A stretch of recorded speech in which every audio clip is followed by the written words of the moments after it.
Tumayong balahibo ko nun, sir, noong panahon na nakita ko, naku, andyan yata si VP Sara, andyan si Bongo nakapasok na. Ang penalty nito ay 4 na taon nata na kulong. Who gave you the order? I take my orders from the Chief of the Philippine National Police. So, Chief PNP.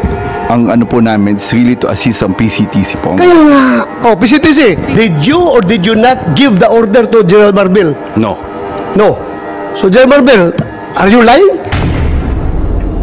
General Torre, may violation ho ba sa arrest ni former President Duterte? No, sir. Any person arrested or detained or shall be allowed visits by or conference with any member of the immediate family or any medical doctor or priest, minister chosen by him. I saw the video, sir. President Duterte was asking for his own doctors. Sir, we have substantial doctor. Ang sabi kasi dito, his choice, hindi nyo choice. I saw the video wherein you're saying 2-star, ako na nagdedesisyon, I will not allow VP Sara in. Tama? Yes, sir. Hindi ba siya anak? Nung nakita ko tong batas na to, nakalagay, pag anak, you cannot stop them. Ang penalty nito ay 4 na taon nata na kulong. Bawal na pigilan yung anak na bubisita. So, it's your call to violate the law. Yung Dr. Suba ni President Duterte certified him fit to travel. It's a part of the procedure for his private doctors for that to do that, sir. It will be the government doctors who will be No, taking that's not that, sir. true, sir. Ang nakalagay ho dito sa batas, it can be his doctors. Magiging inutil yung batas if you invite your doctors and then they cannot certify. So, ang mangyayari nun, if they certify hindi pwede, sinertify ng government doctor pwede, korte ang magsasabi at kakasuhan yung doktor na nagkakamali.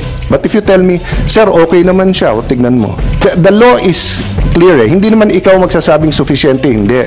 But you're supposed to allow all of his doctors in right away and you're supposed to allow his family members there and not deny them. So, who give the order? Sino nagbigay sa'yo ng order? Sir, No, I have a team you're of the people one there. there. Wala si SOG doon. Ikaw ang nagkarga sa kanya sa aeroplano. Kaya tinatanong kita, who gave you the order? Still, sir, I take my orders from the Chief of the Philippine National Police. So, Chief PNP. It's always the guidance that ang ano po namin is really to assist ang PCTC po. Kaya nga.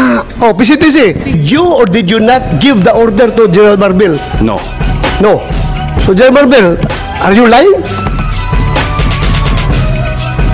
So I'm not lying, but I just want to have the executive privilege po regarding this matter. This Ay, operation matter. nandito na tayo eh. Executive privilege ka dyan. Bakit naging executive privilege? Kanina bigla? sinabi mo, PCTC ang nagbigay ng order. Ngayon, mag-executive privilege ka. Kung sino-sino na tinuro mo. That's why we didn't want to attend the last hearing because this is what we were expecting, ma'am. We didn't want to be bullied. We are not bullying you, sir. Ha? We want the truth.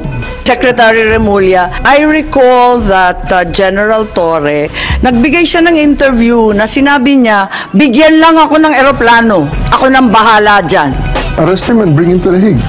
Yun na. Simple as that. Arrest him and bring him to the Hague. Sagot ko lang, sir, bigyan mo ko aeroplano. O di ayos. So Secretary Remulla, nagpa-interview na si General Torre. We're not bullying him. He voluntarily gave this interview. Sinabi niya na siya talaga. Paano ba yun? Sino nag-utos sa kanya? I gave them the advice. That, So kayo ang number 1, nagutos? serve the warrant of arrest. And number 2, surrender him to the Hague. That's what the law provides. So, sir, you're the one giving the orders. Well, in some ways, because I gave them the legal basis for all the actions that happened. So, you're the one giving the orders.